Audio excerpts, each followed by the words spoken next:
From Delaware's most award-winning radio news team, this is WDEL Video News. Here's Chris Carl. Among Delaware's top stories for Tuesday, January 8th, the city of Wilmington settles 2 lawsuits to the tune of more than $300,000.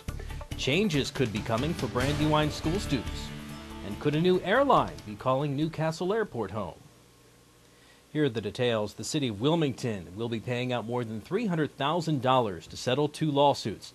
City Police Captain Nancy Dietz sued in April of 2006, claiming she was denied a promotion based on her race and sex. The city admits to no wrongdoing, but has agreed to pay her $295,000.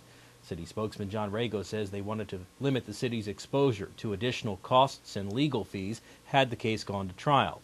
In the second case, Frey Lynch has won a $50,000 settlement. Lynch was a city police corporal in 2004 when she says she was sexually harassed and retaliated against by Mike Brown, the former director of the Hicks Anderson Community Center and current city councilman. Again, the city denies liability but thought it would be cheaper to settle rather than go to trial. New feeder patterns may change what Brandywine school your child attends. WDEL's Erica Guidetti reports. The Brandywine School Board was presented the options for the space consolidation plan. The board has a choice between closing Hanby, Darley Road, and Carcroft schools or just closing Hanby and Darley Road. Parents are concerned that their children's education will be compromised because of a change in schools they may attend.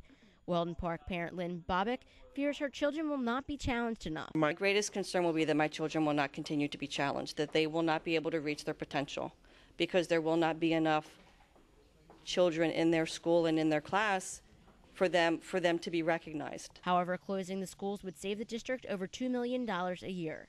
School Superintendent Jim Scanlon says these funds would be used to maintain programs in the district. But we know it's going to absolutely go into the programs that we have. So maintaining programs, keeping teachers in our classrooms. This process is all about protecting programs and maintaining the integrity of programs because those dollars are going to go directly back so that we may have a longer referendum commitment than 3 years. We may go 4 or 5 years because of the dollars we're saving. And those dollars are going to go right back into our classrooms and into our supplies and materials for kids. The board will hold public hearings so parents can voice their concerns before a final decision is made. Reporting from Wilmington, I'm Erica Guidetti, 1150 a.m., WDEL. Delaware's enhanced sex offender registration law is now in effect. Attorney General Beau Biden says the strengthened law puts the burden to register, re-register, and verify on the offender rather than on the state. Under the law, low-risk offenders must report in person to police once a year, moderate-risk offenders must report every 6 months, and high-risk offenders must report quarterly. Freed sex offenders will have 3 days to register instead of the original 7 days. Several liberty groups say the requirements are too harsh, but child advocates say the law will enhance the protection of children. Coming up, the debate over what to do with yard waste continues. WDEL News returns in a moment. The best place to buy your new floor is at your local Carpet One store, where we offer true flooring expertise, from a great selection of famous name floors to guaranteed installation. That's something you won't find at those big warehouses, internet sites, or traveling carpet shops. And with our 1,000 store buying power, we offer you the best warranties and the best values in flooring. Carpet One, the one store for your perfect floor. You're the one, you're the one. Members of the Delaware General Assembly returned to Dover today, and Republican senators want to do their best to take you with them. WDEL legislative correspondent Carl Konevsky reports. Senate Minority Leader Charlie Copeland says his caucus will bring forth a package of bills making government transparent. He says voters shouldn't just know what issues lawmakers are dealing with, but should also have a say. I believe that in an open society with free speech, that you have the right to come down to the people's chamber and speak to an issue and say whether you support it or you oppose it.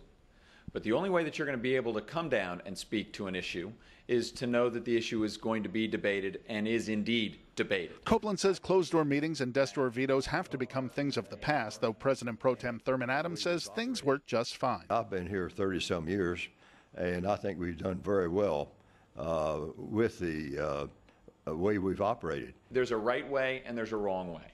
And with the technology that exists today, with the educational level of our citizenry today, what quote-unquote might have worked before is out of date and ought to be updated based off of where society is today. Copeland says if Democrats Karen Peterson and Bruce Ennis stand by their commitments for open government, support of just one more member of the majority party would give the bills enough votes to pass.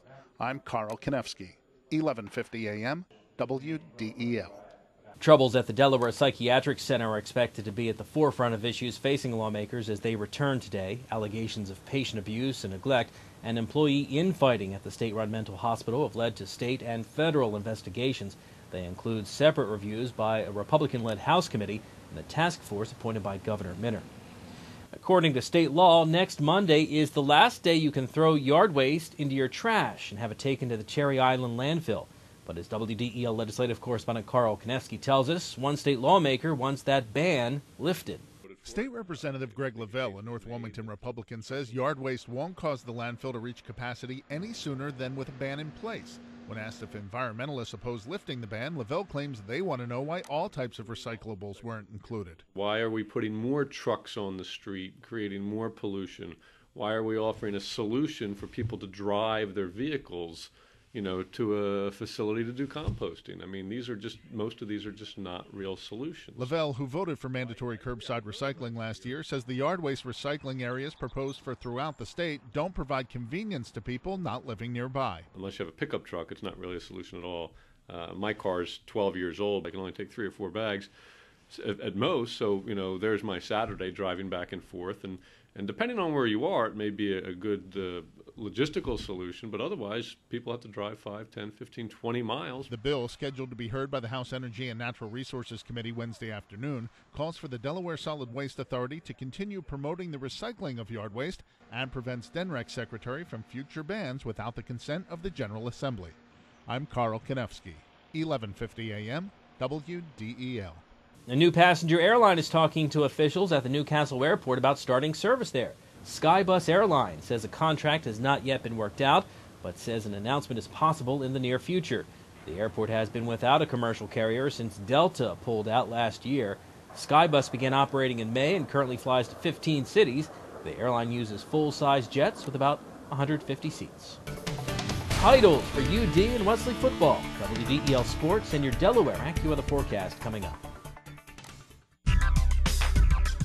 Looking to gain an edge in the technology or design field? Wilmington College's Division of Information Technology and Advanced Communications offers state-of-the-art facilities equipped with the latest tools.